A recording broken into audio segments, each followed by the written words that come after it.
de exemplos de aplicação da distribuição uniforme, como o segundo exemplo, é a utilização da distribuição uniforme para ser aplicado no conversor analógico digital, ou seja, por realizar conversão analógica digital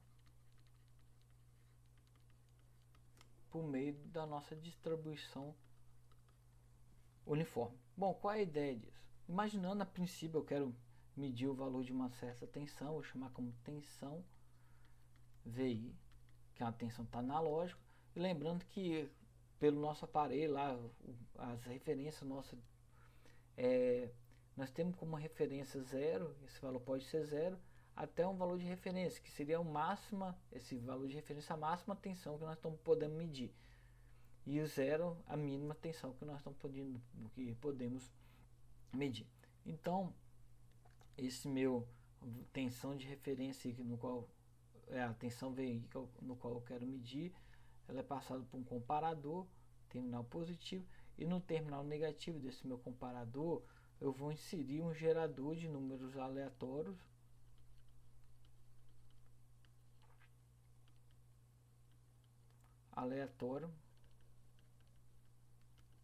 com distribuição uniforme entre 0, que é o mesmo limite do máximo de tensão que eu posso permitir nessa minha entrada, de 0 ao nosso V de referência. Tá bom? Ou seja, aqui eu vou ter um valor constante, indicando aqui um valor constante, que é o constante, que sempre vai ser comparado com o valor aleatório, ou seja, aqui nesse terminal negativo, a tensão que está entrando aqui é uma tensão que vai ficar variando. Mas essa variação dela é a respeito a uma distribuição uniforme com um valor mínimo de 0 e o V de referência. E aqui, na saída do meu comparador, caso o nosso V de tensão seja maior do que o nosso gerador aqui, vou colocar o V do tensão do gerador, V do gerador, eu tenho uma saída com nível lógico 1, que eu vou chamar essa saída como uma saída binária, que vai depender da tensão de alimentação. E o V menor do que o nosso V de referência, V do gerador, quer dizer, né? V do gerador vai ser o valor igual a 0. Beleza? Então, sempre quando esse valor aqui é maior que esse, vai para a referência negativa, que é 0, e quando o terminal positivo é maior do que o terminal negativo, vai para a referência positiva, que é igual a 1. E aqui eu vou colocar um contador digital, que vai contar os pulsos que vão estar aqui. E é claro que esse contador vai ser atualizado por um clock, que eu não vou fazer isso infinitamente, ou seja, toda vez que for dar o clock, eu vou lá e eu atualizo o nosso contador. Se for igual a 0, mantém o mesmo valor. Se for igual a 1, vai ser o valor igual a 1. E aqui eu vou ser um certo número digital. Então é o seguinte, qual é a ideia? Como que esse cara aqui é um valor aleatório, dado o valor de V1, eu posso obter esse número por uma regra de 3, considerando o seguinte: se minha tensão for igual ao nosso V de referência, eu vou ter um valor equivalente ao total de pulso, que é o total de vezes que eu atualizei meu contador.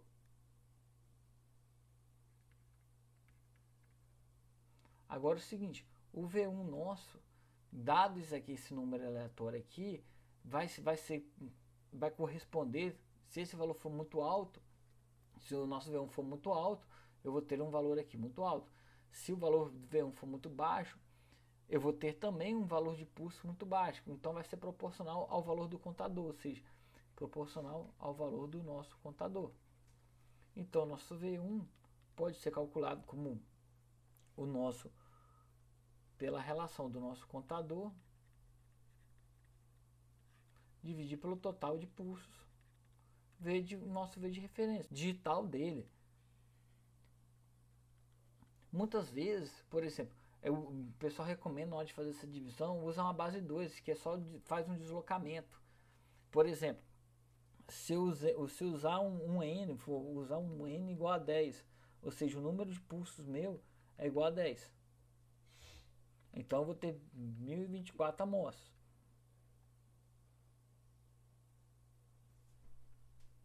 Então, para fazer essa divisão aqui, basta eu pegar e implementar.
Então eu posso obter o V1 por essa relação.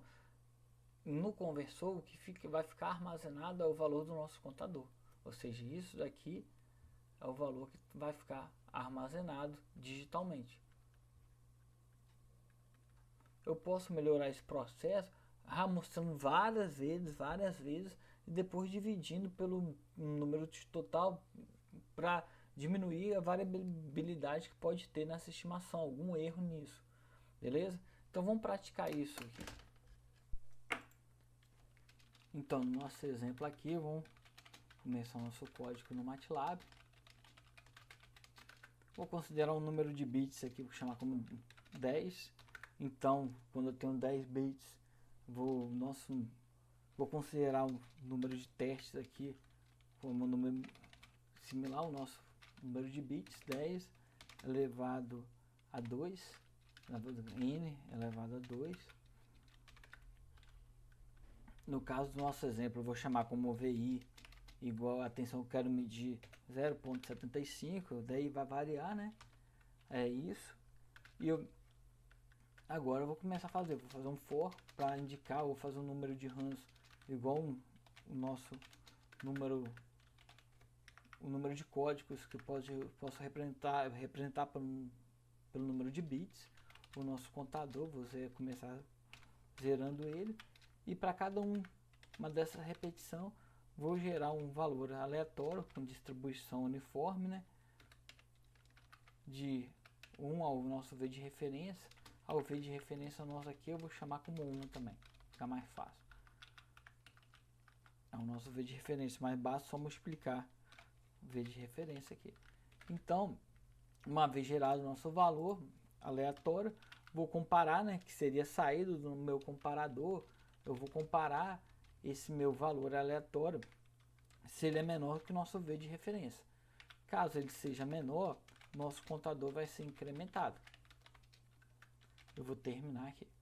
Beleza? Essa é a ideia. Ou seja, cada um desse número de runs seria um clock lá que está rodando, e cada vez o clock, eu vou pegar o valor lá do meu gerador de números, o gerador de números aleatórios, e comparar o que o comparador faz com nossa V que eu quero medir. Caso seja maior, se o V, nossa V que eu quero medir seja maior que o X, é incrementado o valor lá no nosso contador. E esse processo se repete. Então vamos rodar aqui para ver qual é o valor do nosso contador. O valor do nosso contador deu 73, ou seja, se eu pegar o número do nosso contador, dividir pelo número de runs aí que eu estou rodando, vai dar o valor um pouco próximo do 0,75 que eu estou medindo. Agora, como que eu posso melhorar isso? Vou aumentar o número de rodadas que eu estou fazendo. Embora sempre tomar cuidado, que no caso do conversor é 10 bits. Então, se eu aumentar aqui, por exemplo, se eu multiplicar aqui novamente por 2, esse contador meu no final do processo também tem que ser dividido por 2. Isso corresponde a uma divisão, corresponde à divisão minha que eu tenho no deslocamento de um dos bits meu. Então vamos lá. Para manter ainda a ideia de 10 bits, eu coloquei aqui, só para conferir o valor do nosso contador, dividido pelo nosso N runs aqui, que na verdade é um N dividido por 2. Eu vou manter esse N dividido por 2, que eu já dividi por 2. Vou manter o 10 bits. Olha lá, já está mais próximo, rodando mais. E eu posso melhorar mais ainda isso. Deixa eu colocar 10 vezes aqui e eu vou dividir. Na verdade, eu vou colocar 2 elevado a 10 vezes. Que aqui, depois do valor do contador que sai aqui, eu faço o deslocamento dele para minha esquerda para mais 10 aqui. Vamos lá ver. Ó, já está cravando o 0,75. Isso vai depender da quantidade de runs que eu estou rodando aqui. Beleza? Que na medida quando eu vou aumentando mais os dados, mais próximo, mais convergindo para o valor real, eu estou chegando. Tá bom?